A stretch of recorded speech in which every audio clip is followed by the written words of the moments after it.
Okay, we're going to go ahead and call to order the September 21st edition of the Urban Flood Safety and Water Quality District Board meeting.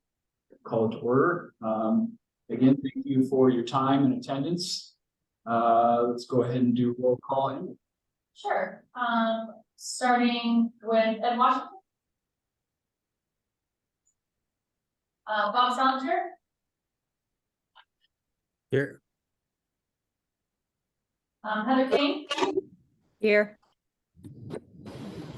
Eric Molander.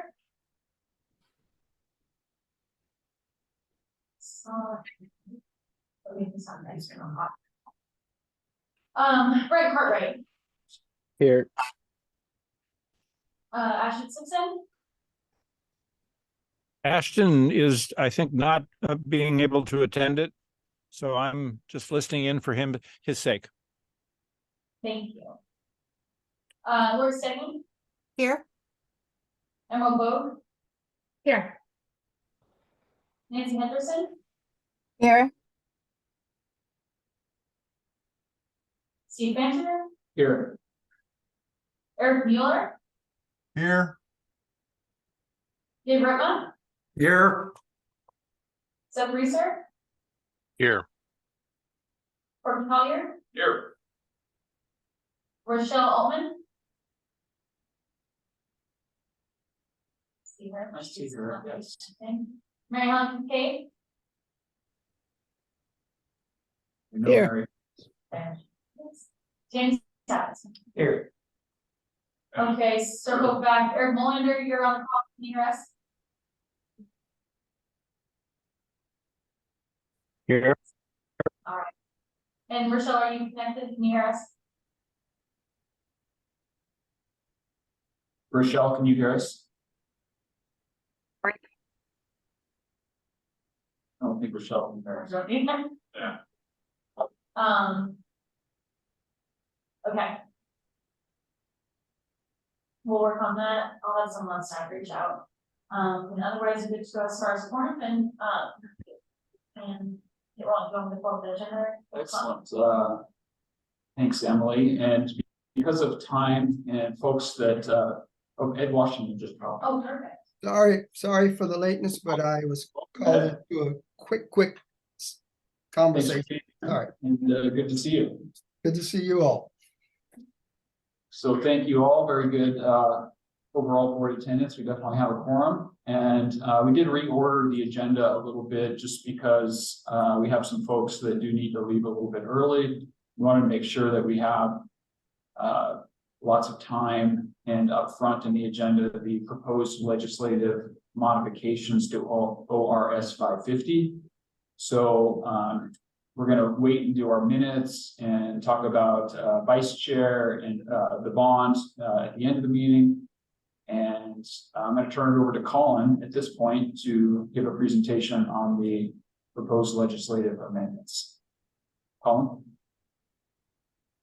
Thanks, Steve. Hi, Colin Rowan, Director of Planning Public Affairs at MCBD, and I'm going to keep the presentation as short as possible to give the board time to talk and ask questions, but I do just want to review the agenda item, provide some context to the challenge and proposed solution, and then talk a little bit about how we would move that forward, what the timeline looks like. So the first part of the challenge has been presented at the last few board meetings, but at the September 6th meeting, you received a memo outlining the due diligence effort that staff as well as board members have gone through really over the last year or more to try to make ORS 550 and the revenue tools available within ORS 550 work.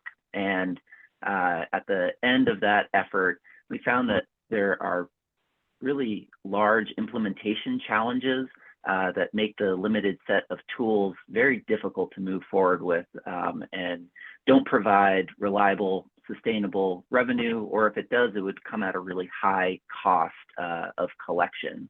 And so looking forward, staff is recommending making some legislative modifications to ORS 550 to allow us a larger toolkit and have tools at our disposal that we know will work, and also that meet the intent as closely as possible for the legislation to be able to realize some of the benefits outside the managed floodplain of the full district, all of Multnomah County within the urban growth boundary. So in addition to some of the challenges around implementation of the existing tools, there's also a timing challenge that we face and an opportunity. So some of the timing challenges associated with the general obligation bond that we are working with the board to develop, and hoping that the board will refer to the voters on the May 2024 ballot.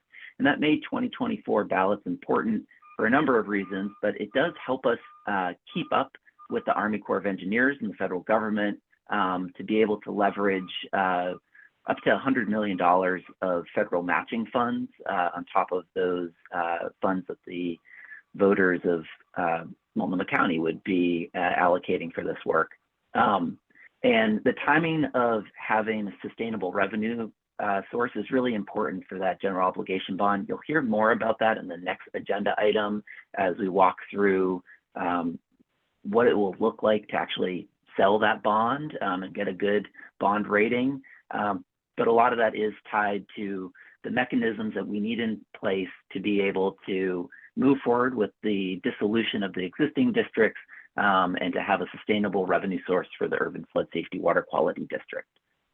So given those challenges and opportunities, moving forward, the recommendation from staff is to pursue really two legislative modifications. The first is to allow for the continued use of property assessments. That is the revenue tool that the existing legacy drainage districts rely on. This would be for property directly benefited, located in the managed floodplain, the same customers that are currently receiving property assessments. It is a very reliable tool. It comes on the property tax bills with an extremely high compliance rate. The county collects this on our behalf at no cost. And though people that pay their property tax in full receive a 3% discount, even with that, the amount of return on that is very high. It's also something that the property owners are familiar with. And so it's something that for the last 100+ years is the revenue tool that we have used. Of course, there are some trade-offs there. It is subject to tax compression.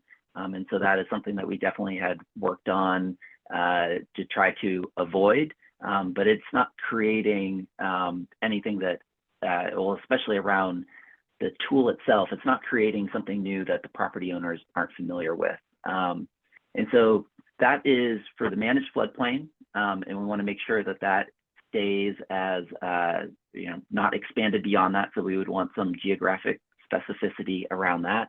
And then for the full district, and so this is to recognize the general benefit that is received throughout the entire district, all of Multnomah County and the urban growth boundary, would be to seek legislative authority for the urban board to levy an intergovernmental flood safety benefit tax. And so over time, as we have talked to your board about it, talked about a privilege tax, and we've been able to evolve that into this proposal. And I meant to mention at the beginning, there is a memo detailing this. It's on page 41 of your packet.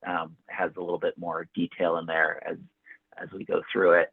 And so this flood safety benefit tax would be to recognize that general benefit that all people, businesses receive within this district. It's recognizing the multiplier effect, economic effect that all of the economic activity within the managed floodplain produces and goes outside, as well as less tangible benefits, things around recreation and natural resources and other things that the new district will be responsible for.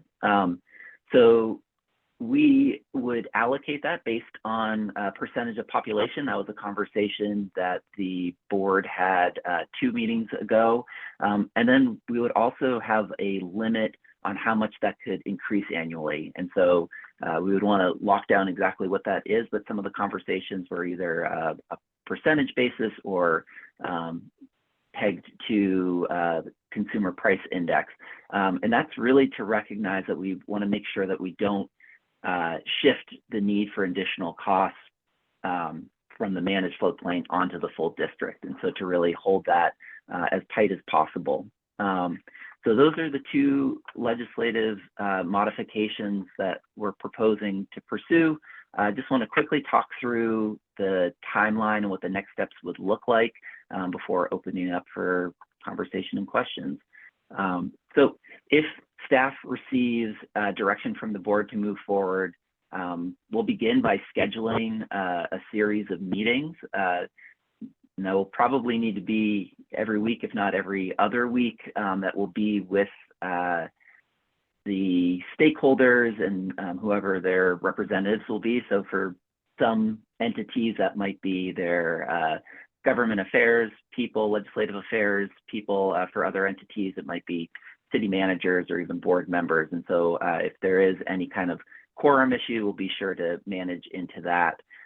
We'll also have Jeff Condit, who is our outside counsel, available to help with drafting that. What we'll be working on is the legislative process to go through, make adjustments to it, and ultimately come up with a legislative concept that we would like to be able to submit by November 9th.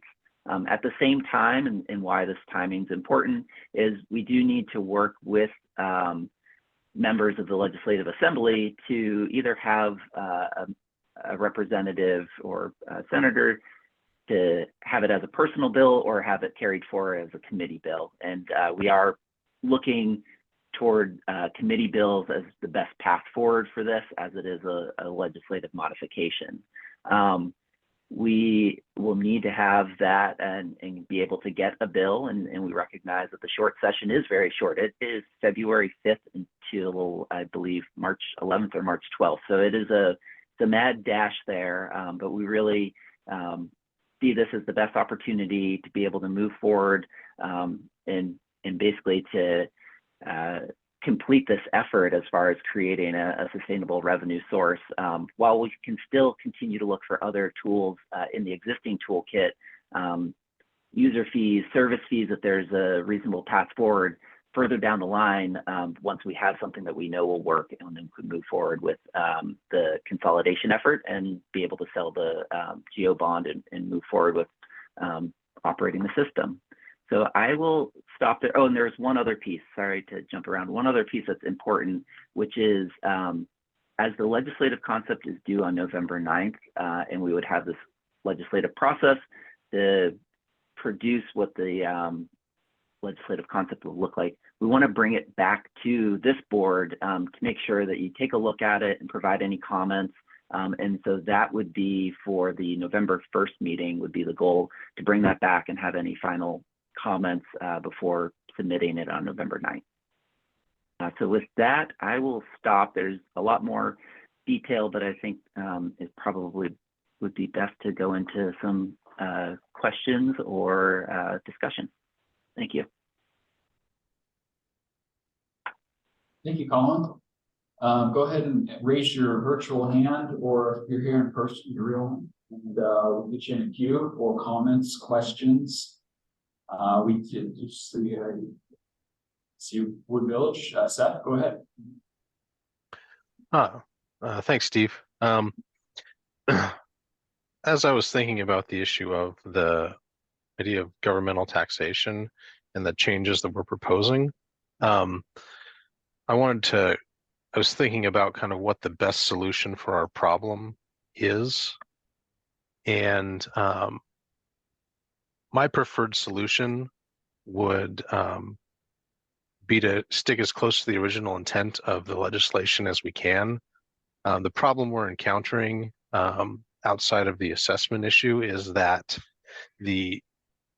originally we thought that the fee would work so that cities could collect the the money for the district outside the managed floodplain on the utility bill. And then as outlined by Jeff Condit's memo and further staff follow-up, that wasn't going to work unless we all did it the same way. And it kind of limited the ability of cities to either use their existing stormwater fee or whatever other means they wanted in order to do that. And that was the nexus and proportionality issue. And so I know that the legislation priorities can kind of get muddled once you actually get into talking with them. So I'm not going to propose a specific solution to that, other than to say I think that whatever solution we come up with needs to adheres closely to the original intent of the district formation and the idea of a fee structure as we can, and that the ask we're doing is the minimal ask rather than adding new taxing authority to the underlying legislation. The smaller the ask we can make, the easier I think we're going to find it to get the changes passed in a short session, rather than proposing something that's drastically different. So those are kind of the two, I would say, guiding principles that I'm looking to in order to give the staff some direction for how to proceed with this. So those are my comments. Thank you, Seth. Dave Rickman.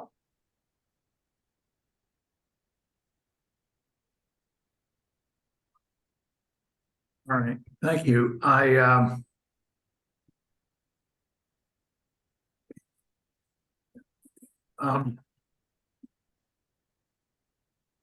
certainly known to this board as being on record against the use of property assessments to fund the operations of the district. The reason for that I've already given, but essentially it is absolutely unfair to properties that are not under compression. The properties that are assessed and are under compression will not be paying their fair share. And it's so fundamentally unfair, it shouldn't even be pursued.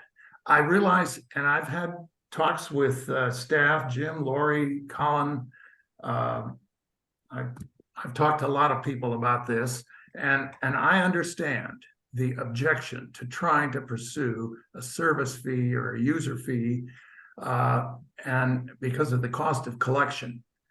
But we in Troutdale have come up with a proposal that that is within the intent of ORS 550.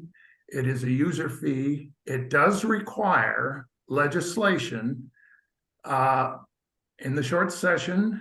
It could be pursued for collection efficiently if we consider it. We have not considered it. This board has not considered it. So I request respectfully that the board not approve the motion as stated in our materials as is. That I'm okay approving the need for legislation at the next session, having staff move forward with that, because even our recommendation is going to require some legislation. But I think it's a lot more like what was originally proposed than changing over to property taxes. And property taxes is not, I contend, it's not, because it's so fundamentally unfair, it's not going to be an easy pass at the legislature. At least I don't think so. So I would be willing to make a motion when the time comes to approve staff seeking legislation and to legislative modifications to ORS 550 and to consider what other legislation might be necessary to by the board that is later recommended by the board, later meaning at the next meeting or the next work session, to establish a revenue collection system that would fund operations using user fees. We have a short proposal from Troutdale. I tried to get it distributed with the materials at this meeting, but I'm not adept at that. I missed the deadline, or it didn't get done. I did talk to Jim today, and It did get sent out today. I'm sent sorry it. to interrupt you, but it did get sent out to the board just before the meeting. Excellent. All right, thank you. Anyway, it was just before the meeting. I urge the board to consider it at least at the next meeting, but what it calls for is a user fee based on use of the managed floodplain. I'm not opposed to the geo bond. I'm not opposed to the flood safety benefits tax, that privilege tax, in principle. And we could authorize, well, the geo bond is already approved by the current legislation. That doesn't need a modification. We could approve a motion that authorizes staff to look toward that flood safety benefit tax if that's the board's wishes, but I do not want us to, and I urge the board not to adopt the motion that's in our materials, because it locks us in to having staff seek to use property tax assessments, and there are realistic proposals in our Troutdale's proposal, to collect a user fee efficiently. It doesn't have to be the expensive, prohibitively expensive, I acknowledge, need for the district itself to collect the tax. But anyway, I've been doing a lot of work on this and meeting with a lot of people, and this is premature, or at least it locks us in to only one way to go. And I urge the board to at least consider following the original intent of the legislation. Thank you, Dave. Your position's been made very clear. We've got Mary Helen and then Nancy. I support Dave's suggestion, and I will be voting no with him on today's action, because I don't feel confident in transferring, well, basically the concept of taking away the property tax revenue and expenses that were decided upon within the Penn 2 district. And I don't understand and have not had a chance to explore the legal ramifications of misrepresentation of funds. So if I, as a board supervisor, collected money last year, this year, and said these are the things that are going to happen, and they don't happen, and they don't ever happen because somebody else down the road, when our revenue and expenses are overtaken. And I've heard that from a number of neighbors. You can't take our money and spend it on something you didn't say you were going to spend it on when it was collected. So looking at the bylaws, the Oregon code for how drainage district supervisors are responsible for fiscal management, hiring and firing of employees, the chief engineer overseeing repairs, I'm not adept enough at exploring those in legal sense. And I've been involved in a number of community committees that suits have been filed because the neighborhood board didn't do what the neighbors thought. I mean, that's kind of breaking it way down simply, but I don't want to put myself in a legal position, and as a representative of Penn 2 supervisors, I don't want to put them in that position. So I agree that we need to find a way. Neighbors have already found out, done research, not many, probably about 10 or 12 that I've spoken to, but of how the city of Portland people pay and there was and I spoke to this at the last meeting, but there was a change in how stormwater drainage fees were collected. They were collected and the drainage districts paid a fee to the city that got changed around in a really contentious meeting, so that the city now charges city of Portland representatives for the maintenance and management of the levee, and they pay part of that to MCDD. How that all works, because then I see that we're paying triple, basically.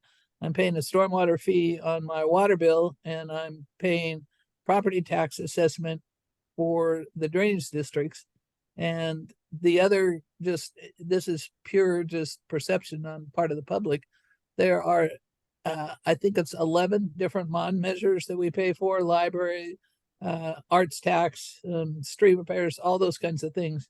And people are tired of paying more assessments on things and especially with the drainage district, because they found out about compression, basic understanding, that the Columbia Children's Arboretum that's 7.5 acres pays no property tax fee, and somebody bordering that with a 1 acre property pays for that, and they're a private landowner, and they'll get the benefit of compression. So all those things need to be answered before I can support the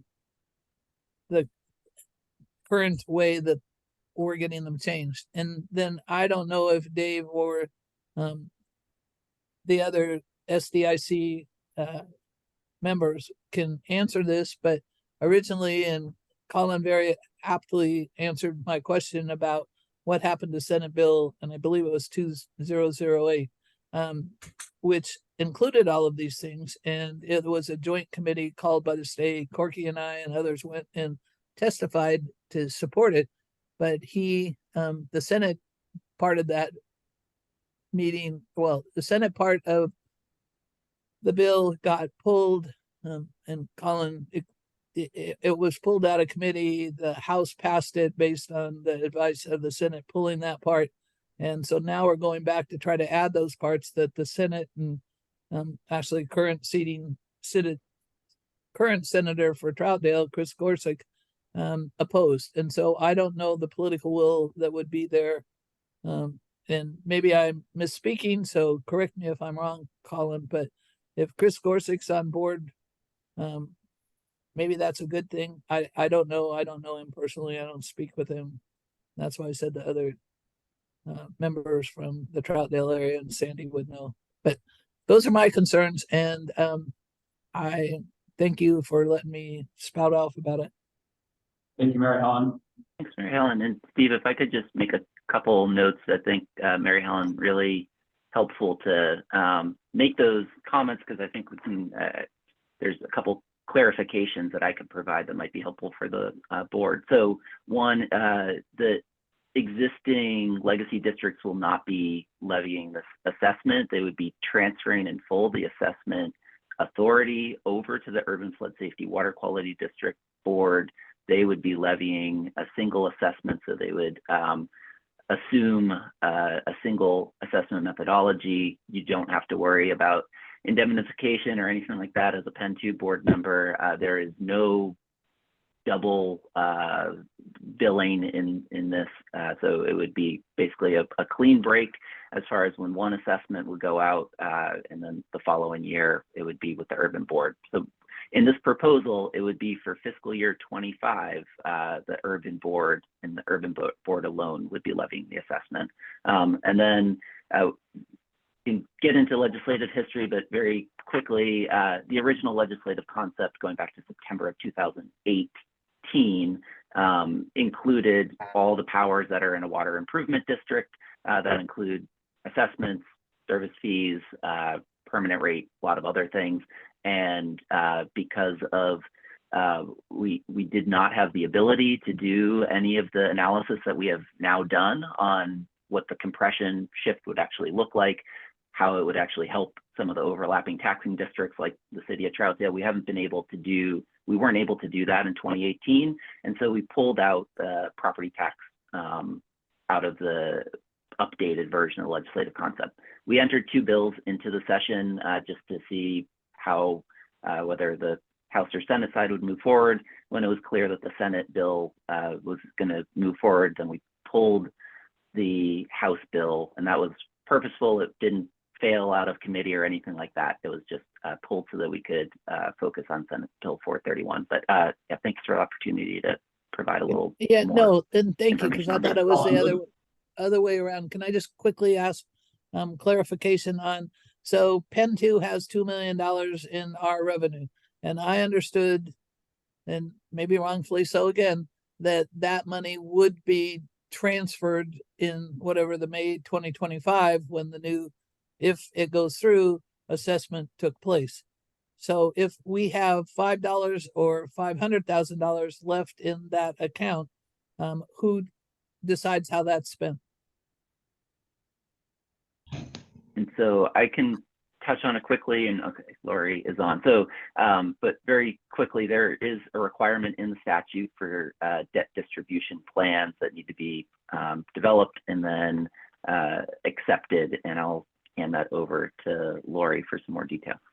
Sure, and Mary Helen and the other board members as well, we're working on the cash flow analysis for year one of the urban district. But I can tell you that what we're seeing for Penn 2, Mary Helen, is that there's a pretty significant project that's starting this year that will complete in 24-25, and a good quantity of that cash will be needed to complete that project. That's the 13th Avenue Pipe project. We will be talking about the cash flow at the next board meeting. Thank you, Lori. Let's move on. Nancy? Thanks. So thanks for putting the proposal out, Supervisor Whitma. I appreciate also Emily getting it out to all of us before the meeting so we have a chance to look at it. I mean, I hate Measure 5. I think it's one of the dumbest things we've done to ourselves. It was voted in, and in my mind, it means that people, generally, I think people who have money to pay less. I think it's incredibly inequitable. I would like it to go away. But looking at the, so yes, flood safety benefit tax, I think is important. Regarding the assessments, I think we have, based on conversations Lori and Jim and Colin have been coming around to the major public partners who have serious amount of compression, and we're figuring out ways to work within that so it doesn't get shifted elsewhere. Of course, we have to work within legal boundaries, but we're, getting creative. I don't think as creative as you got in this proposal, you and the people you're working with, which I think is the thing I like the best is the one about getting the railroad to pay us. I just, the few times I've worked with the railroad, it's been so unpleasant because they're just not interested. But one thing that, so I have one comment about this. So first of all, I appreciate the time you've put into this. It does look to me like a couple of different collection things, all which could be really hard to do. So that's one concern I have about it. But the other thing is that it doesn't actually, this legislation doesn't actually lock us in. Let's say we get the new board up and running, and then they takes them a year to get up to speed. They're all sorted out, whatever. And then they're like, you know what? We still hate the tax assessments. We want to do something else. We want to go back to a fee structure. Then they could actually do that, right? They can still go back to a fee structure. I think that's being kept open in the legislation. I'm not sure. Maybe the tolling can pay into it, and maybe that would be one way of doing it. But I really am feeling the time pressure with the Army Corps project starting, and this legislation has to be filed by November 9th or something. I guess what I'm thinking is, could we take longer to work through that and basically see the assessments, the transfer of assessment authority as a stopgap? So that's I'm really hoping we can elect people in 2024 and get this new board up and running, and then make changes like what you're talking about. It would be great to get past compression no matter what. That's what I'll offer. Thank you, Nancy. Good comments. I Eric? can just quickly confirm that we aren't removing any tools. So the service fee, the ability to use user fees, all of those will remain, and we're just looking to add additional tools. Thank you, Colin. Eric?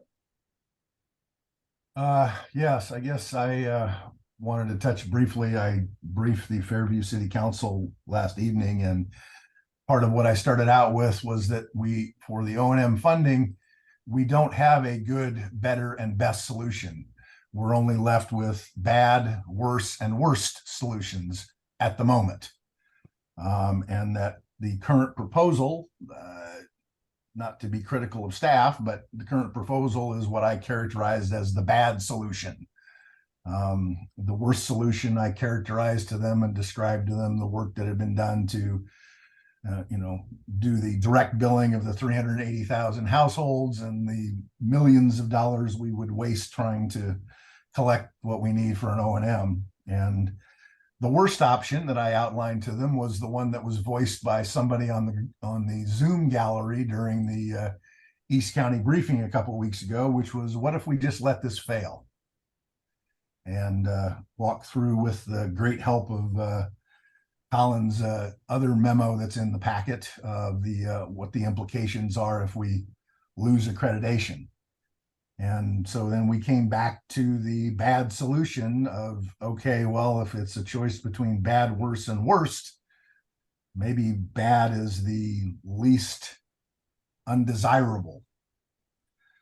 I also stressed to them that this wasn't a once and forever, always, amen choice, that the hope and the desire was to continue to work on finding a way to do a fee-based approach for some or all or some combination of the O&M revenue, but that it was likely to take more time than what we had immediately. And that ultimately there's a lot of creative ideas and solutions, and the memo from Councilor Ritma outlines some of them, and there's been some other ideas from Seth and Wood Village, all of which are great. I'm just concerned that we have to have something that will actually work. And again, I think we're running out of time and money. We're spending $1.5 million a year from the city of Portland trying to keep this operation up and going to get it stood up. So I'm certainly supportive of us continuing to research, continuing to pursue, can we find a way to configure a economically reasonable way to bill and collect a fee? I'm all for that. But the other piece that I'm concerned about is both for the bond or to reassure investors, but more so with the core. There's basically two agreements, and I'm sure a lot of sub ones, but two agreements that the district's got to enter into with the core. One is the project partnership agreement, and in that agreement, there's also the agreement that they will, at the end of the construction, the turnover, that the district is going to agree to and comply with the operations, maintenance, repair, and rehabilitation, another acronym of OMRR and R agreement. And the challenge there is that we have to have a funding solution that is secure. It can't be something that's based on an IGA, because an IGA can be canceled. It can't be something that's based on something that's optional or discretionary. It's got to be a secure funding source, because there's a financial certification that the district's required to include as part of that initial PPA, where either the executive director or the CFO has got to sign that they are aware of the financial obligations of the non-federal sponsor for the project, and that the non-federal sponsor has the financial capability to satisfy the agreements that are undertaken. And that those agreements are both the construction process itself, but also the follow on the O&M work. And it talks about what these financial obligations are, and way back down in the federal code, there is a section that says any project shall be initiated only after the federal interests have entered into binding agreements with the Secretary of the Army and to pay 100% of the operations, maintenance, and replacement rehabilitation costs of the project. Also to pay the non-federal share of the construction of the project and to hold harmless, et cetera. It goes on. So we can't take the first step to even start the PLMS construction work, much less fund the O&M work, unless we have a secure funding source that somebody is going, that somebody is going to have to sign and represent that we do, and I certainly don't want to visit, Jim or Colin or Lori at, at the brig at the Fort Leavenworth penitentiary because they're in trouble with the U.S. Army because they didn't follow through on the agreement. So anyway, all of that is to say is I'm certainly supportive of continuing to try and find a fee solution. And I think it was Nancy's suggestion that maybe we look at this current proposed approach as the stopgap, so that we can continue to move forward. In any case, I'll shut up. Thank you, Eric. Great comments. So we'll go to Tanny and then we'll go to Emerald. Thank you, Mr. Chair. Eric, just a question for you. Were you referring to like the design agreement and that type of thing with the Corps? No, the partnership agreement that we have to enter into for them to do the $160 million of PLMS project work and for us to get benefit of that 100 million. Because we've already signed the PMLS agreements. That works. Tanny, I've signed the financial representation for the preliminary engineering and design. So I've already put my name on the line for that portion of the project. But indeed, I will need to also sign off that we are capable of the next phase of the project. And so if it, Eric's right, and I appreciate it. I don't look good in orange, and I won't sign that agreement if we don't have the funding resolved. And I was going to say, I don't look good in orange either, and I signed the resolution approving the design agreement for the PMLS. Yes, we have the funding for the design pulled together, which is why we were able to sign those agreements. Okay. Now, my understanding with this is we're going to transfer assessment authority over prior to dissolution, correct? Correct. Okay, and so I have some concerns with that. In particularly the members of the Legacy District Boards. Mine is obviously SDIC. And first off, we eliminate Article 11 of the SDIC bylaw regarding assessments. We're causing SDIC to violate its accounting procedures contained in ORS 554120. We're violating the assessment controls in 554130.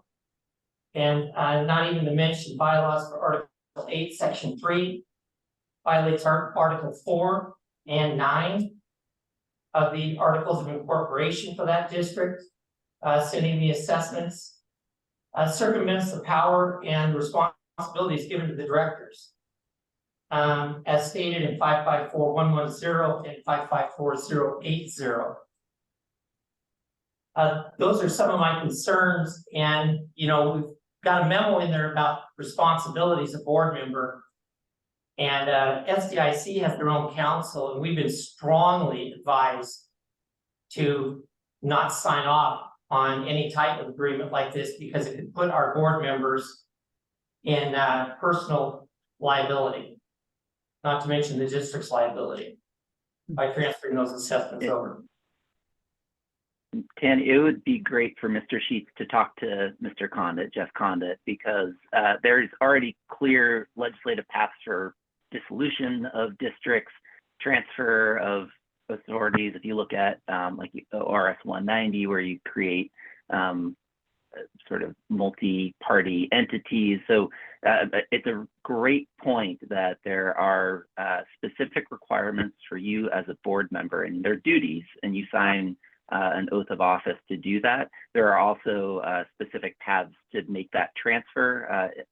On page 43, there is some milestones and decisions on there. There's a joint meeting on June 20th, and then there's the actual formal call for dissolution on July 18th, and you would actually have that codified, basically handed over. So you wouldn't be liable in that transition. It's something that is contemplated and has been done in other places. But it's a great point that you do have those duties, and they should be carefully considered and make sure that that transfer meets all legal and legal expectations. So thank you.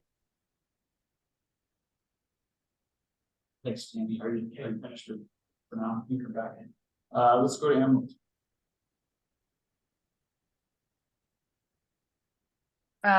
Thanks for the thoughtful comments and conversation here. I know this is I recognize the difficulty and the complexity of the topics and sort of the interwoven nature of it all. I want to echo what Nancy had to say about time getting away from us. The port is, I would like to move forward today with a vote on what has been proposed in the packet. Now, if we move forward and want to look at other elements in Councillor Ripma's proposal and change direction down the road, I don't know that there's anything stopping us from looking at other things too. But time is getting away from us to move something in this legislative session. Legislative days are later this month. I don't know that that's part of the strategy. This isn't work that our folks are engaged on quite yet. But I know that time is slipping away, and that this is the most practical and most studied tool, and the one that I feel has been most thoroughly evaluated. There's a lot of ideas in this memo. I know, Councilor Ripma, I did send you an email with our, we believe that there would be legal questions related to at least the airport aspect of that. But there's all kinds of ideas in here around ways of charging money. And it almost resembles a cordon pricing. And we have also, on a separate track of the port's work, been involved in the conversations around tolling for the better part of 6 years. So these are really complicated conversations in the region. ODOT is currently cooking up the regional mobility pricing plan, which proposes pricing on our freeway system. So these are every one of these bullets is interesting and creative and also loaded with further analysis. So what I hope today is that we can move forward with giving the direction to staff to pursue the legislative fixes that are proposed in the packet. And if we have additional questions and our positions evolve down the road, I think that can be okay, and that can be a fluid thing. So I want to express openness to ideas, but a need for direction today. Thank you, Emerald. We'll go to Mary Helen, and then Ed, and then back to Seth. I was struck by all the conversation, so I just want to make this. I've been long promoting coming up with a version of any kind of solution for collecting any kind of money without a provision for limited income people who are highly unrepresented in many conversations and government agencies. I don't care if it's $5 a year. A landowner is going to raise a renter's rent, and I can name 10 people in my neighborhood who would probably become houseless because they couldn't pay their rent. And the landowner would not have to pay anything, an out-of-state landowner.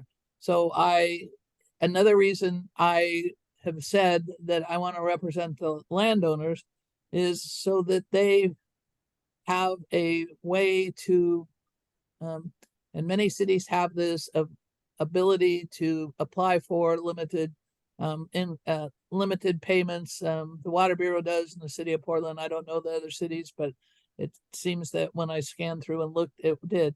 And so while we're looking at really large dollars that are way out of range of many people's perception,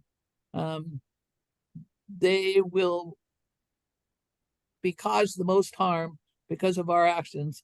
And that's another reason that I haven't heard that word, or I've been told that they're working on it.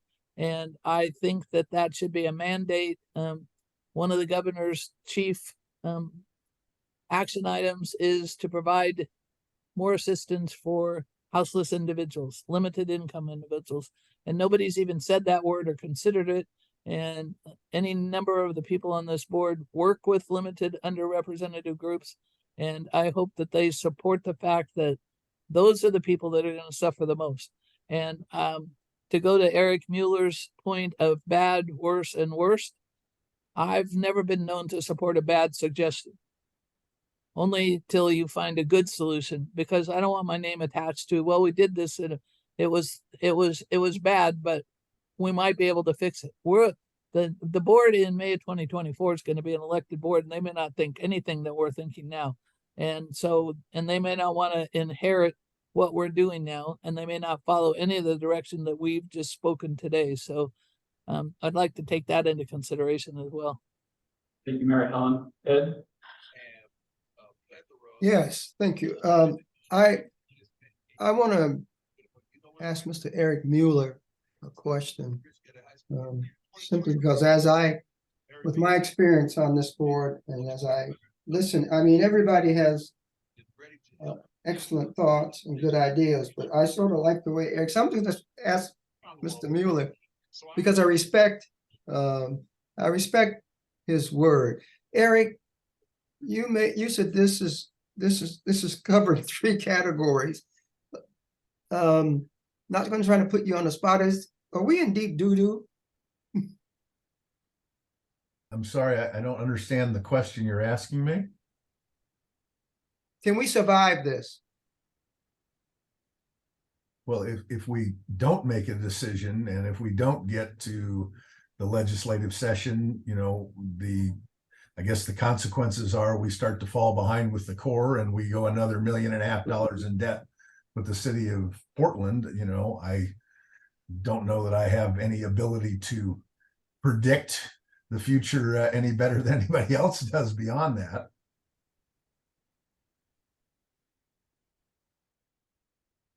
Thanks, Eric. Ed, go ahead. Well, we are expected to do something, right? That's why we're here. Exactly. Yes, yes. And if we don't do anything, then what happens? If we don't do anything, kind of as Eric just mentioned, anything for now, we're falling short on time, and we do fall in the eyes of the Army Corps. We risk losing accreditation, and we risk causing property owners to have to pay a whole lot more for what they have now. So, thanks, Ed. That's all. Okay. Seth, and I'm going to reserve my spot after Seth. I know we're running short on time for this item. Thank you. Thank you, Mr. Chair. I just want to throw out, as currently written, I wouldn't support the proposal to use privilege tax for collections outside the managed floodplain. Eric said there's, you know, good, bad, and worse. I think that there are a couple other options to explore to fix our collection issue so that the cities can collect it. Taxing other governments is probably the worst option. The district could also ask for the ability to levy a privilege tax on individuals or businesses that would allow the city to collect it without the issues that Jeff Condit raised, or the legislation could be tweaked so that cities, the whole issue of is it a fee or a privilege tax would be moot as long as the city is legally able to collect it. And I've shared some of those options with Colin and Jim, and I think that those are a better path forward to having the cities do the collections on behalf of the district, then granting the district a new taxation authority that wasn't originally part of the legislation that enabled the district. So I would just offer that as my thoughts on voting on the proposal today. Thanks, Seth. I'll just say a few brief things and turn it over to Eric and Dave. You know, I think to me, to represent my position, I'm not going to repeat it, but I think Eric Mueller said it best. I think Nancy as well. I fully agree with the way they characterize we're running short on time. The privilege tax, and I appreciate Seth's comments and Wood Village's concern about the precedent, but I do think it is the mechanism that can be our stopgap. Maybe there's a way for us to more formally commit to finding a replacement at some point for to address Dave's issues on the assessment portion. But I'm in support of moving forward with a vote today, in support of, especially Colin had committed to bringing exact kind of language back to this board November 1st. To me, that's a key. You know, it's a kind of an uncertainty for us to vote today, to send them off into the legislature. But if we get to see the language again, it gives everybody an opportunity to come up with some ideas from now until then, work with staff, try to get your concerns and issues met. So I'm hopeful that even if you're not fully supportive of the strategy that's the best strategy that's been identified, that's outlined today, that you're still willing to potentially vote yes on some version of this this motion today that directs staff to, yes, we're going to the state legislature, yes, working on language, yes, trying to come up with the best solution from now until then, but allows them to move forward. So I'll stop talking and turn it over to Eric.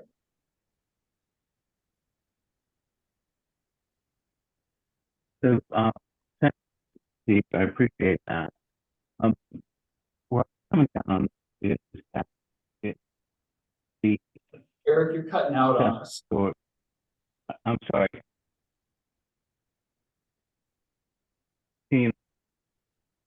Nope, still cutting out. Maybe try turning your video off. It's a chance, and I'll come. Okay, we'll go to Dave and come back to you. But maybe try turning your video off when you're going to speak. Dave, go ahead. All right, just answer a couple of things. First of all, I appreciate the suggestion, Nancy, Emerald. I've heard it before. Let's go ahead with the property tax assessment now and study fees later. I've learned to my regret that we even studied the property tax assessment since the staff then ran with it, and fees were realistic fee collection systems were never seriously considered. That's I don't see how that can be denied. This idea that the property tax, well, first of all, another comment is, I guess it's maybe Eric Mueller brought it up, but the fix for compression for public land it is itself a misrepresentation to the taxpayers. Anyway, I don't need to belabor that.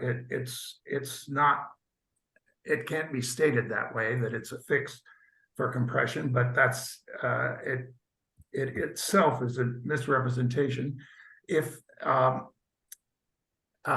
need, we have 5 weeks, 6 weeks before we need to present something, that's time to study the proposals in the one that was sent to you, study whether in fact the state Department of Revenue could collect for employees, whether property tax assessments could include the fee, which is fairly modest, as you see in my calculations anyway, for residents. These things are not impossible to study and see whether they're realistic. And that way we can know whether we're doing the right thing by just not studying it at all. The proposal I made was for something that was realistic and defensible and within ORS 550.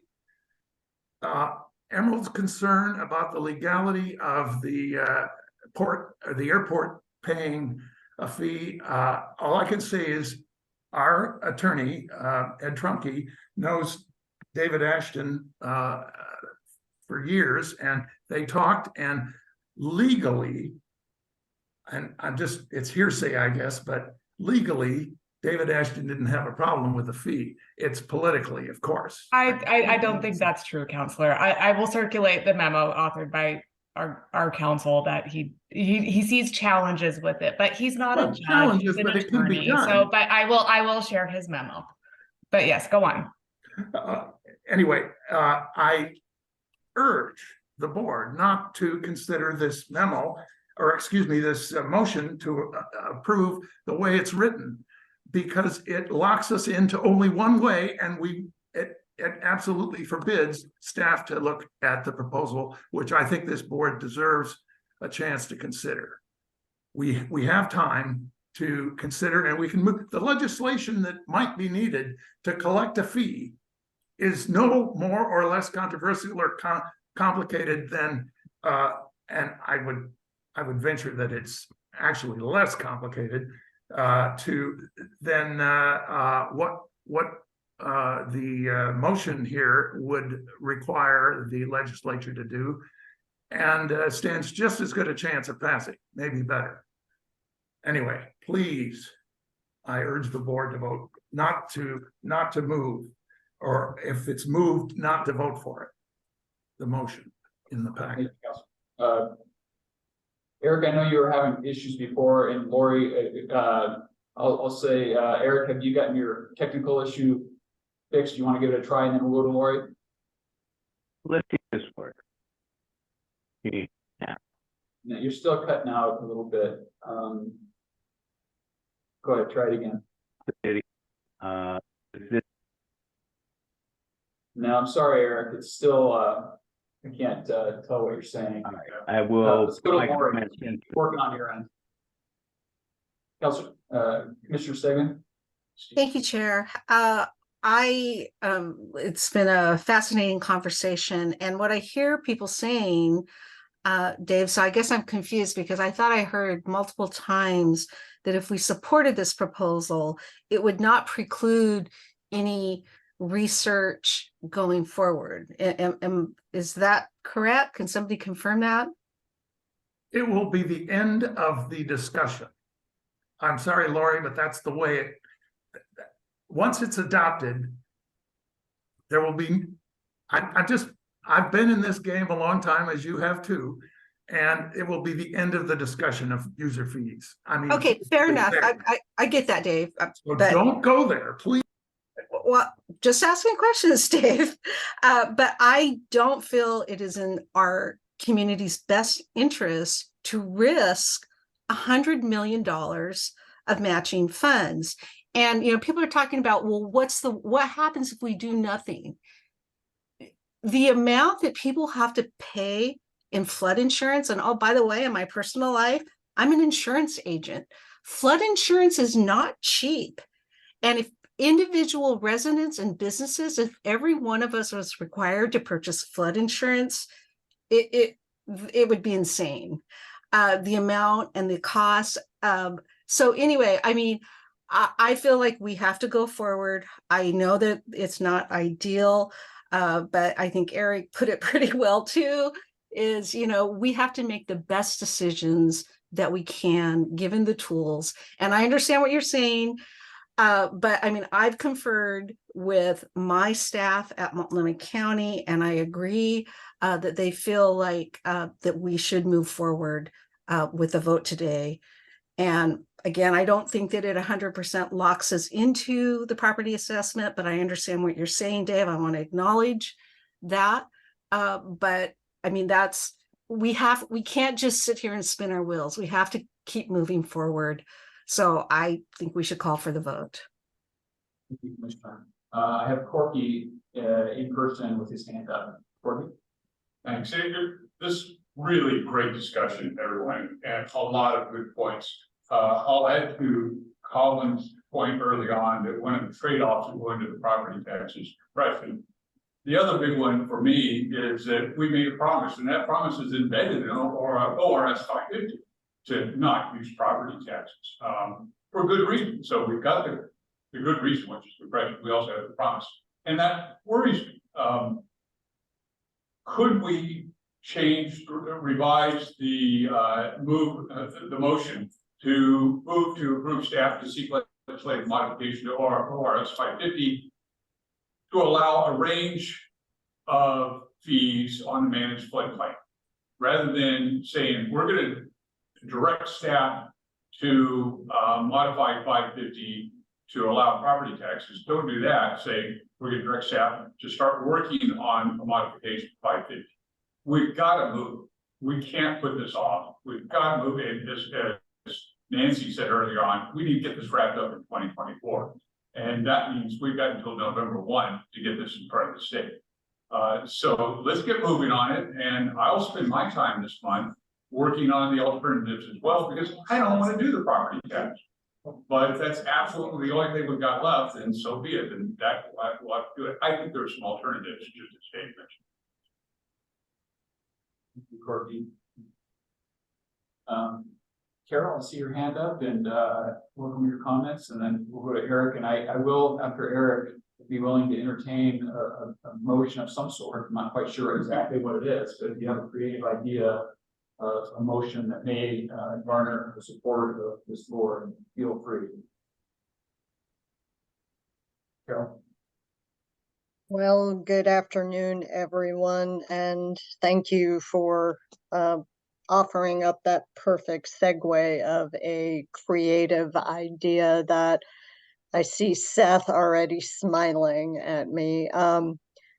This is a really left field idea, but in listening to this discussion, I did want to mention that the state of Oregon has the ability statutorily, without voter approval, to levy a property tax that would not be subject to compression. That is a little known exception to Measure 5 and Measure 50. To my knowledge, it has never been used.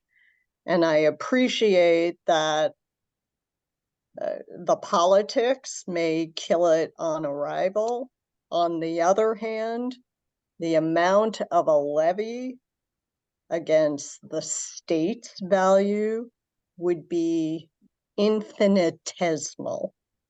So while you're considering your options, I would suggest, and this may be a good task for Jeff Condit, that perhaps that is worth researching as well. And whether or not the state could carve off a section of the state to levy a property tax against, I don't know. As I said, this is a very antiquated provision, but it does exist. Thank you, Carol. Eric? Never interact with, never. Yes, I guess I wanted to suggest that maybe we consider a motion for today, that is to approve the staff to seek legislative modifications to ORS 550 by researching the fee options suggested today and reporting to the board on October 4th. And that be the end of the motion, so that we are moving forward. We do want staff to engage with folks, but we want them to come back with a response memo to the ideas that were some presented verbally, and certainly the one that the document that got sent out just before the meeting, so that at least that there's been some recognition of these items, and give us a few more days to ponder before making a choice of charging forward. And I understand Councilor Ripman's concern about once the decision's made, alternatives will drop by the wayside. So I want to try and support his concern in that regard. Thanks. I'd second the motion. Yes, I'll second it. Hold on. I'm not quite sure if the way that Eric characterized what he said as an official motion, or he was pondering the potential of making a motion. But Eric, can I get some clarification from you? Well, I was suggesting what I was offering that as a path, and if the chair later decides that he would like that as a motion, I'm happy to make it. But I was suggesting that it was a way to try and address the concerns without us. How do you think about what your exact words were going to be? I'm going to go to Emerald, and then I may be coming back to you.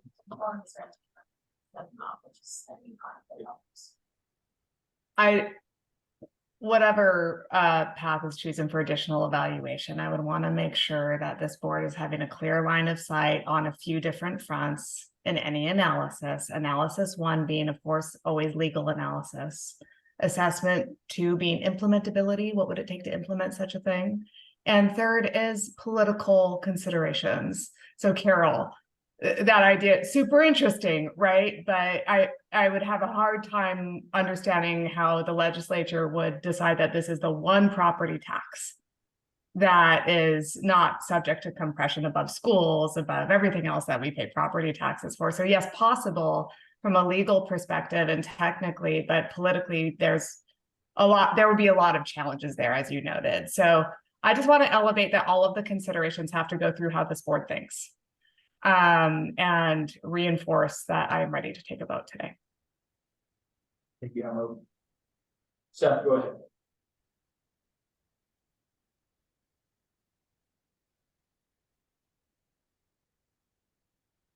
And before you go, Seth, and you're on mute, Colin, I know you have to drop off. You have a hard stop right now. I would say you're leaving in good hands here, but I know that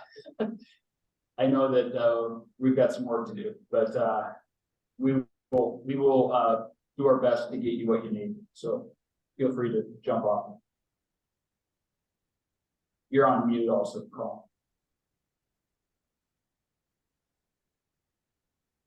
I'll be on via phone, so I'll be able to stop and answer any questions, and I'm not driving. As far as our MCDD policies, I'll be on a bike and I'll stop. All right. Thank you all very much. Really appreciate the conversation. Thanks, Colin. Seth? Yeah, no, I like Eric's motion because what's being proposed has two things in it that are big shifts. One is going back to giving the district authorization for property taxes, which got high centered back in 2018, and that authority wasn't given to the district because of political considerations. And this idea of allowing them to do an intergovernmental tax on cities for the collection. Both of those are new or have been something that has been rejected in the past politically. And I worry that if we rush it and try and get it through a short session, we're going to end up getting high centered on one of those two issues. So I'd like for some additional work to be done before more specific directions given to staff. Thanks, Lori? I just wanted to request that the board provide us some guidance on budget related to this additional work that staff is asked to do, because we've had some pretty significant conversations and concerns about the amount of staff time, the amount of charges that are being incurred on the urban budget. We all know we had a limited budget this year and had to really reduce the number of hours of staff time. And I was told personally that I would be held accountable if staff time exceeds the budget. So at this point, if we're being asked to do a significant amount of time investment to do additional analysis, which is the board's prerogative, then I would ask too that the board take a look at the budget, identify some additional sources of funding, and then we can work together to go through a supplemental budget process to make sure that we have the dollars available to do that analysis. Thank you. Thank you, Lori. Good points. Nancy.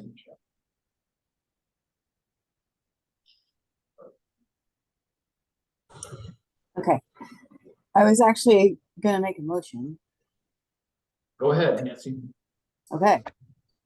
I am, so preface these remarks with, I hear Lori's concern about the amount of work, and I hear, and I think, so she's asking for constraints around that, and Emerald said, well, we gotta go, there's some upfront things we need to look at with these new ideas and fees. And so what I would say is almost the same motion that's in here. So, but I'm gonna read the whole thing. So I move to approve staff to seek legislative modifications to ORS 550.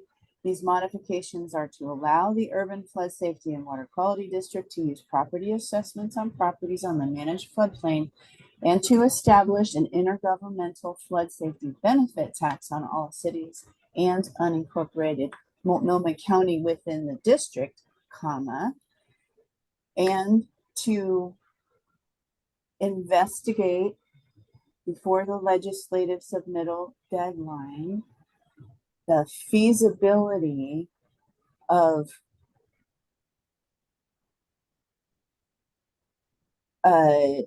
alternative fee collection and similar to those proposed by Councilor Ritma in incorporated materials. Gotcha. Okay, I'm gonna thank you, Nancy. We have a motion, and I'm going to attempt to read back what your motion was, just to make sure I have it. The motion was to move to approve staff to seek legislative modifications to ORS 550. Those modifications are to allow the Urban Flood Safety and Water Quality District to use property assessments on properties in the managed floodplain and to establish an intergovernmental flood safety benefits tax on all cities and unincorporated Multnomah County within the district, and comma, and to investigate before the legislative submittal deadline the feasibility of alternative fee collection. Can I add methods similar to the, or just method collection similar to that proposed by Councilor Ritma's memo? Is that correct? I think so. I'm trying to get to where, you know, if one of these, if we can figure out that one of these is feasible within the timeline, that we would go forward with that to replace some of the assessment revenue. Okay. Or so procedurally here, we have a motion on the table by Nancy. Do we have a second? Second it. Okay, we have a motion from Nancy Hendrickson. We have a second motion by Heather King. Discussion on the motion. Please raise your hand. Yeah, Courtney. Just a clarification, because I missed a little bit of what you said there. Were we directing staff to go to the state for to allow property tax authority and also reach other things, or are we asking staff to research all of the options, property tax, Ritma's version, etc.? You can reread the motion. Okay, sure. Yeah, just that first part. Okay. The first part is exactly what's written in the packet on page 41. So it's move to approve staff to seek legislative modifications to ORS 550. Those modifications are to allow the Urban Flood Safety and Water Quality District to use property assessments, properties on the managed floodplain, and to establish an intergovernmental flood safety benefits tax on all cities unincorporated Multnomah County District, comma, and to investigate before the legislative session deadline, the feasibility of alternative fee collection similar to those outlined in council. I guess my concern, other people can weigh in on this better than I can. My concern is we're directing staff to yet a legislative modification to RS 550 to allow property tax assessments, and I don't think we're quite there yet. I think we need to say, please set this up, tee it up, and tee up the others, and we'll make a decision by November 1. Is kind of what I'm getting at. Is that a problem? Commissioner Stegman. I would suggest maybe offer a friendly amendment, something around what Lori Baker has mentioned, that there has to be some kind of a sideboard about how much staff time. I'm not sure. I would look to staff to tell us what is feasible, what's in our budget, and how much time could be allocated to do this additional research.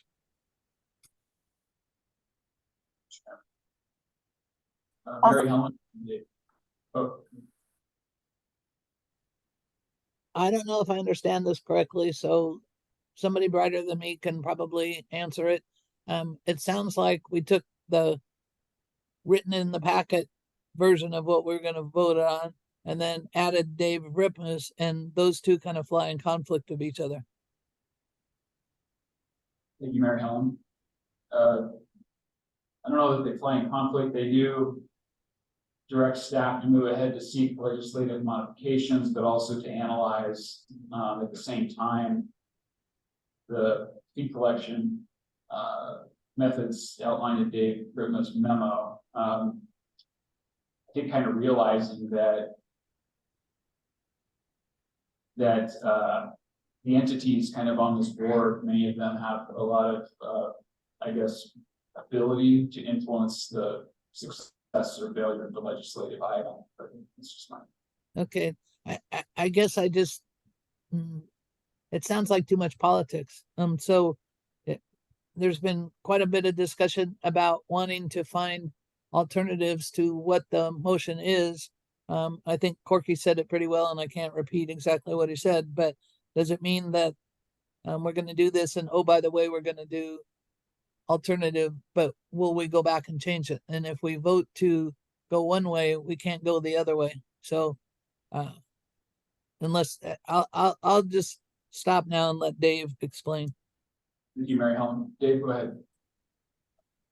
Well, I don't know if I can explain, but this, I'm sorry, the motion doesn't satisfy me, because it authorizes going forward with use of property assessments, and just it authorizes study of the proposal that I've made, and with no follow-up, no proposal. If you want to, I guess I favor the motion that Eric Mueller had made back when it wasn't really a motion. More than this, well, this one does nothing for me, for my position, because it's recommending going forward with the legislature to permit use of property tax assessments, and then just study the proposal I've made. If there's going to be a serious study of both, then we should propose both to the legislature and let the legislature decide. So well, frankly, it does nothing for, and I urge a no vote on the motion.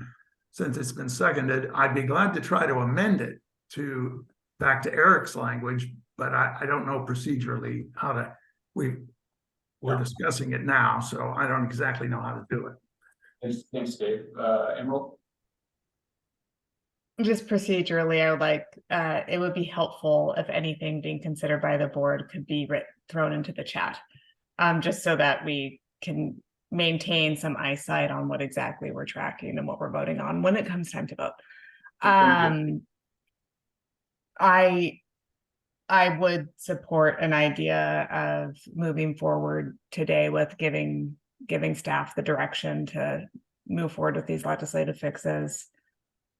Nancy, I like the idea of, and and study some of these things. I also want to keep in mind that that staff has full-time job, what Lori had to say around staff time toward this. Those ideas are very expansive. So I don't have the answer to that complex dilemma. But I do want to elevate what Lori had to say as well. Thank you. And please put stuff in the chat so that we know what we're voting on. So procedurally, we have a motion on the table. We have a second. We're discussing now. I'm gonna call for a 3-minute break while Emily works to get the motion worded in the chat. We're gonna come back in 3 to 5 minutes so that everyone can read it. And we do need procedurally to go forth and take a vote. So be right back. And procedurally, do we need a second on the friendly amendment? Like, how do we handle that? That would be great to know. You know, we don't really operate under any strict Robert's rules or anything, so I think it's mostly just important that everyone has clarity on exactly what we're voting on. I think it's helpful. I'm supposed to ensure that there's multiple people in favor, but mostly it's just important that it's clear. We're not going to be in violation of any of our internal rules because we operate under a pretty flexible voting system and we don't have strict Robert's rules or anything.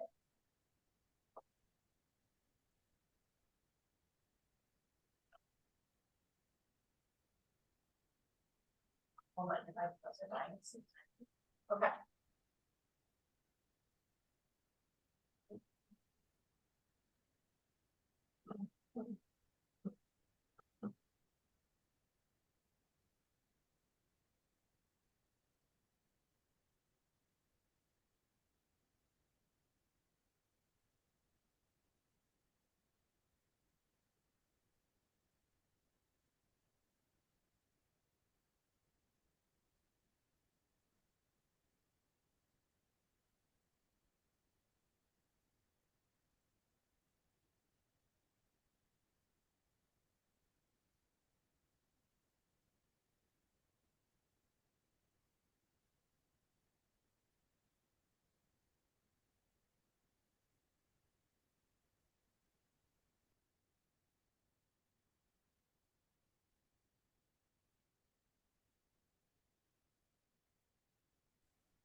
So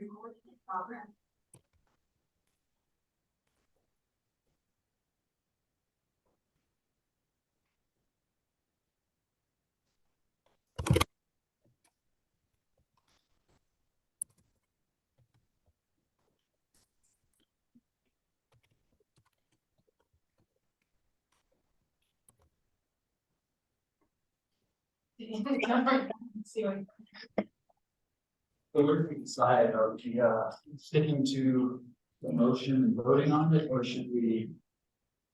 I mean, I thought I was under the impression we had to follow Robert's rule. Well, I mean, that's generally, I don't know, but like it's really strict. We would be not compliant if we're following strictly. But yeah, if there is an amendment to the motion, I think, yeah, a second would be good. And then restating, and I don't know, I did not capture it. Let me see, the current motion. Her amendment was regarding staff time, including staff time in this motion. No, we can't do that unless we go back. We have a motion on the table. That's to say we had a second to that. Yes. And then if they want to revise that, then we need to undo. We need to have Nancy pull her. Okay, yes, we want to vote. Does that, I didn't push enter yet, so tell me if then. Approve staff to seek legislative modifications to RS 550. Those modifications are to allow property assessments, properties on the managed floodplain, and to establish intergovernmental flood safety benefit tax on all cities and unincorporated Multnomah County within the district. Staff are also directed to continue to investigate prior to the legislative ability of entry questions such as those. Okay, I mean, I'm okay with that. I think it probably meets the intent of what was stated. We'll just have to have an answer. Okay. And just to be safe, I have to, who seconded? Okay. Are we all back? So Emily is inserted into the chat. Sorry. Emily has inserted into the chat the motion. I just want to confirm that the way that this motion is worded kind of fits. Nancy, I want you to confirm that this is your initial motion. Well, I appreciate Dave Council Rittman's thing about, well, if you just study it doesn't mean anything. So it seems to me that all three of those options, what I would like to do is approve the staff to move forward with all three options for a legislative change. But there's going to have to be some parameters around staff time because we're out of time, and you know they have other things, they have other deadlines too. So if someone has a better way of saying that, I'm all ears. I guess procedurally, then will you withdraw your motion? Okay. And we can entertain a new one at that point. You don't have to. I'm just asking. Yeah, I get it. I'll withdraw this one and we can proceed with another one. Okay, so the motion has been withdrawn. At this point, I'm entertaining an alternatively worded motion. Let me just make a quick suggestion that as you're thinking of potential alternative motions, can we make one that's maybe less wordy? Can we find one that actually, if anything, reduces the specificity a little bit to direct staff to move forward with the legislative, preparing for going to the legislature, knowing that they're going to be working on specific legislative language to bring back to us November 1st at our meeting. is there something that can be worded around that so that we are approving something more specific on November 1st, but giving staff direction to, yes, go forth with further analysis, but also realizing that we have a limitation on how much staff time would be put into that.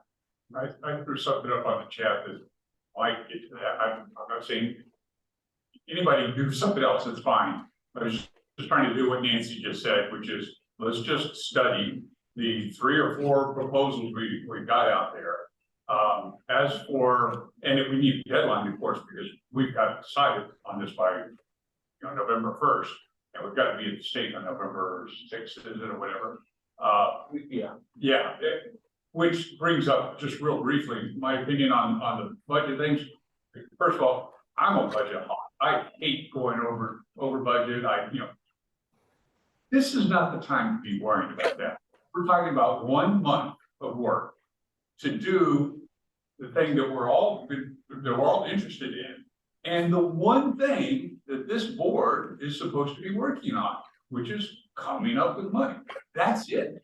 That's our job here, folks. So right now, I'm sorry, budget, no, that's not a concern.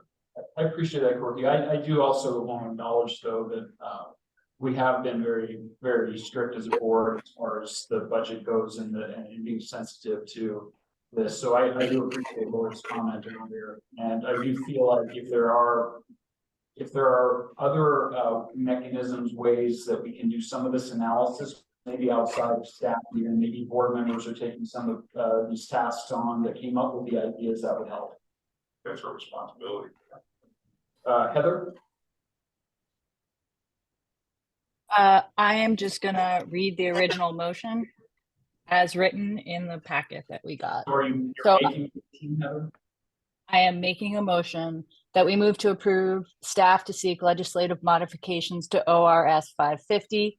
Those modifications are to allow the Urban Flood Safety and Water Quality District to use property assessments on properties on the managed floodplain, and to establish intergovernmental flood safety benefit tax on all cities and unincorporated Multnomah County within the district. Okay, we have a motion on the table. Do we have a second? Hey, point of order. Corky made a motion. It's written. He sent it to us. He did not. He didn't make an official motion, to my knowledge, Dave. Corky, did you make a motion or not? I mean, I think he did, and I'm seconding it. Argument here. I don't know if I made an official motion or not. If that's my suggestion, I would move yes. I was asking for input. I didn't hear that an official motion was being made, Counselor. I appreciate your raising this. Come on, really? I was hearing that he had a suggested paragraph for us to weigh in on, but I didn't hear him making a motion. I'm sorry, I didn't. Was that what you were? What was your intention? That's what I was intending. Was your intention for what was written up there to be a motion, Courtney? My intention was to say, does this sound good to folks? And I guess that is a motion,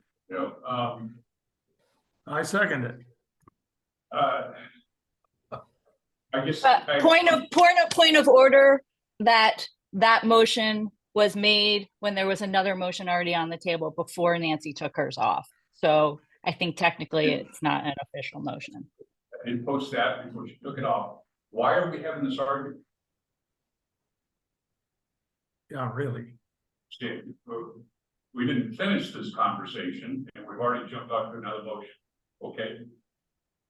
That's the way we want to operate. We can do that. Yeah, I'm sorry. And this kind of got away from us a little bit here. Appreciate that. I guess I wasn't clear when Courtney put this in the chat that this was an official motion. At any point in time, somebody is capable of making a motion. And that's kind of what happened. Heather jumped in and made a motion. It wasn't clear to me that was a motion on the table. I apologize for that. I agree. I'm raising the questions of why we're even having this argument right now. But I agree with you, Steve. That came up, and Heather's correct. That I posted that before the previous motion was withdrawn. That's correct. And she did jump in with a motion before we finished the conversation about this. Okay, And if we are sticking to, but we also just recently said we don't stick to Robert's Rules of Order strictly. So I think this is absolute chaos. I'm sorry, as chair, I'm going to stick with what I know of the Robert's rules. So I just want to go with that. So I do have an official motion, as I've recognized, from Heather. Did we have a second on that? I'll second. So we have a motion by Heather, we have a second by Bob. Discussion on the motion. I think I'm up first. I have my hand up. Go ahead, Bob. Yeah. I appreciate the conversation today.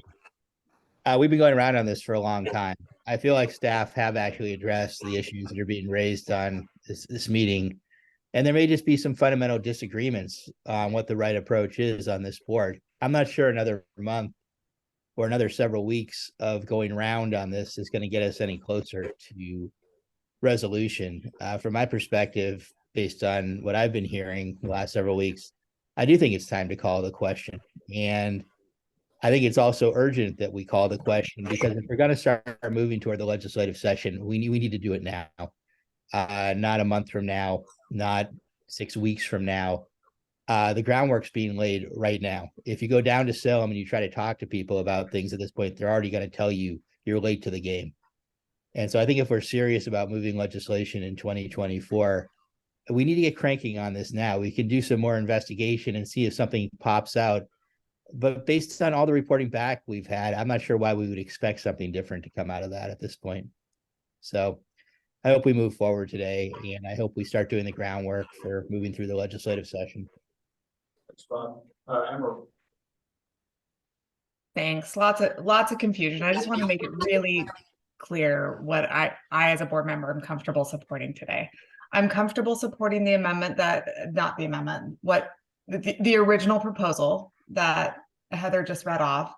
I am also comfortable with what is in the chat under MCDD district office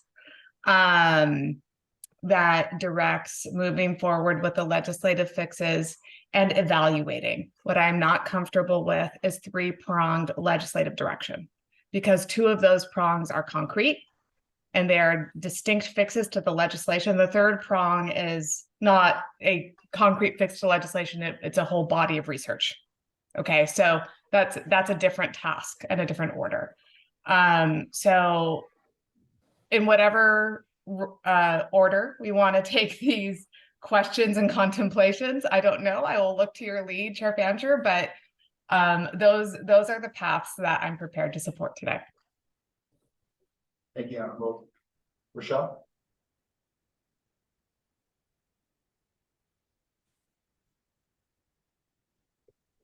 Rochelle, you're on mute if you're. There we go. Thank you. Representing Pen 1, I agree with everything that Emerald and Bob just said, so I won't repeat that. But just reflecting that when the district last went to the legislature and took the legislation that included the user fee, and that wasn't fully baked, but then that was required of us. And so now here we are, after we did the due diligence of the staff did a lot of work and working with consultants and the partners, and we've realized that that wasn't feasible. And so I'm just really hesitant to vote in support of directing staff to move forward with a new proposal that realistically it feels like there isn't time to vet it in the next month, to give it the investigation that would serve the community before recommending that to the legislature.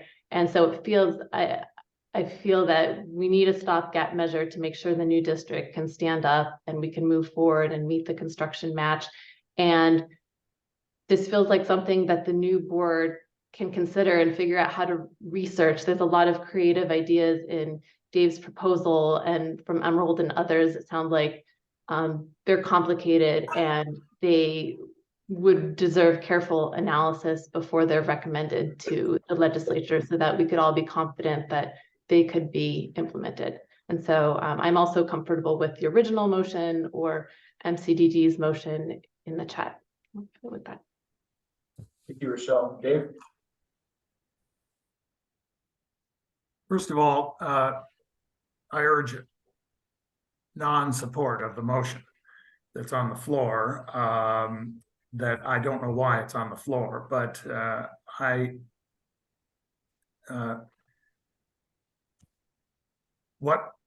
what we failed to consider as a board was the original enabled legislative proposal for funding this district.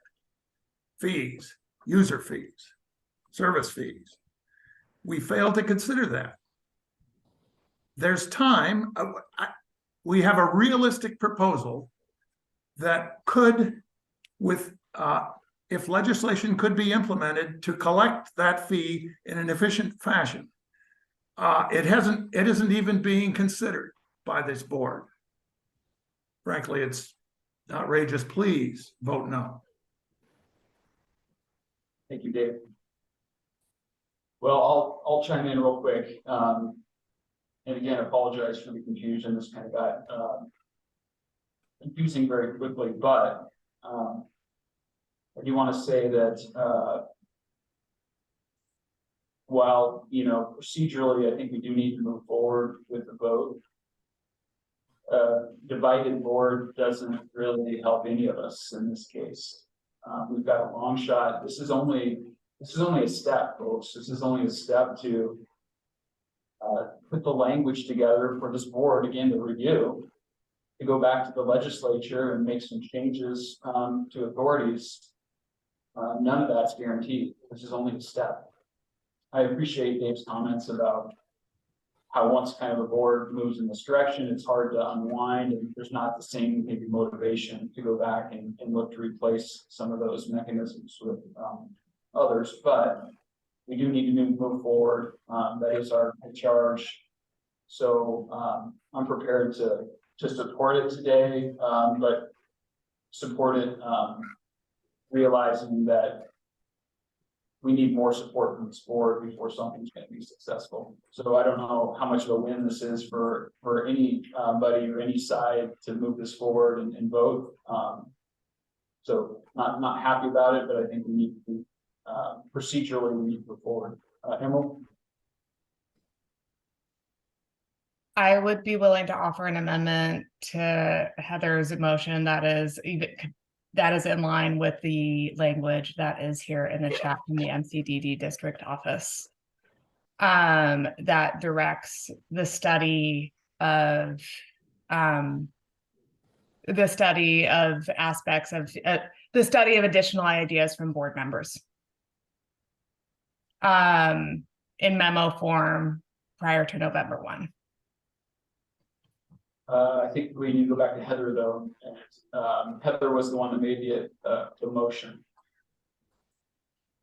So it's a friendly amendment to Heather's motion. I'm offering a friendly amendment to Heather's motion, saying that in addition to the direction to pursue these pieces of legislation, that staff offer at least a cursory level analysis of other ideas presented by board members by November 1. Okay. Heather, do you concur with the friendly amendment proposed? Are you still there? I'm here. Sure. Okay. So now we need to Emily, are you able to? Well, let me give it a spin. Okay. I moved.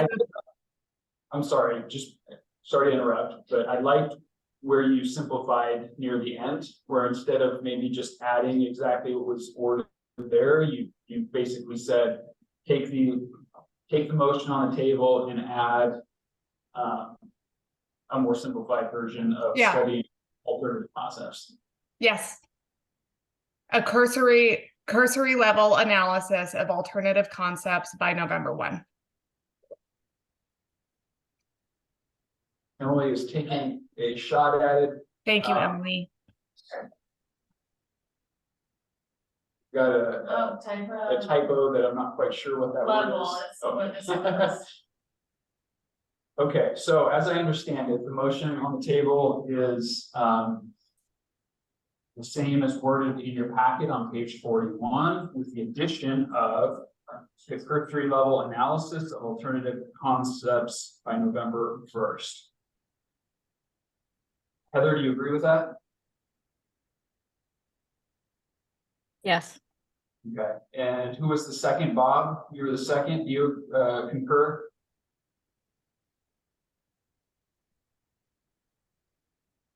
Bob, are you still there? Sorry, I'm talking to the mute. Yes, I agree. So we have agreements of the friendly revision to the motion. We have the second as well. Any additional discussion beyond what you already kind of stated, your main point to be of this one? Not seeing anything, so let's call, let's do roll call of this one. Okay. All those in favor, Emily will go around. Okay. So I'll start with Ed Washington, Aye. Bob Salinger, Yes. Heather King, Yes. Eric Mulliner,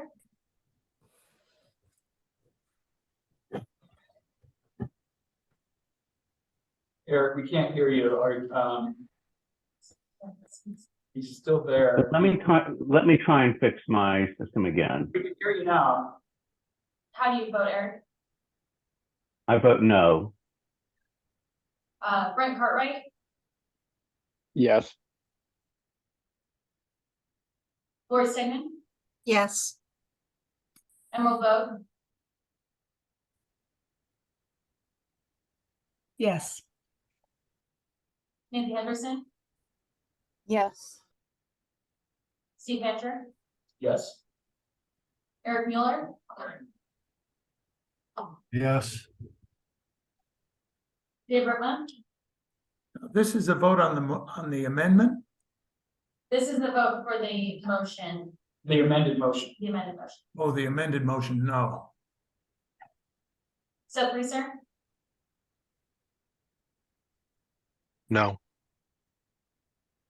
Corky Collier, No. Rochelle Altman, Yes. Mary Helen Kincaid, No. Kenny Stephenson. No. Right, it is passed. Thank you, everybody. I know that was difficult. And again, I need to mention the motion passed. What was the vote on? 10 to 6. 10 to 6. A Thank you. point of order, just a question, is Okay, go ahead. is there a majority, is it a majority of the quorum that passes things? It is a There was a majority time when we needed of 12. the seated board. So, But it would have passed either way. So yeah, 10 is a. All right, no, understood. And it's a total board. At this point in time, it's 4:55. I don't think we're gonna have time to move forward with the second item on the agenda. I think we probably have time to approve our minutes from the last meeting, and that's about it. You've got the minutes in your packet. Hope you've had a chance to take a look. I'd entertain a motion at this point from anybody to approve the minutes from the August 2nd and August 17th board meetings. I'll move that we approve the minutes from August 2nd, August 17th. Thanks, Corky. Have a motion to approve the minutes from those board meetings. Do I have a second? Second. I have a motion from Corky, a second from Commissioner Stegman to approve the minutes from the August 2nd, 17th board meetings. Let's do just a voice vote on this one. All those in favor, please signify by saying aye. Aye. Aye. Those opposed? Hearing none, the motion carries unanimously. Thank you.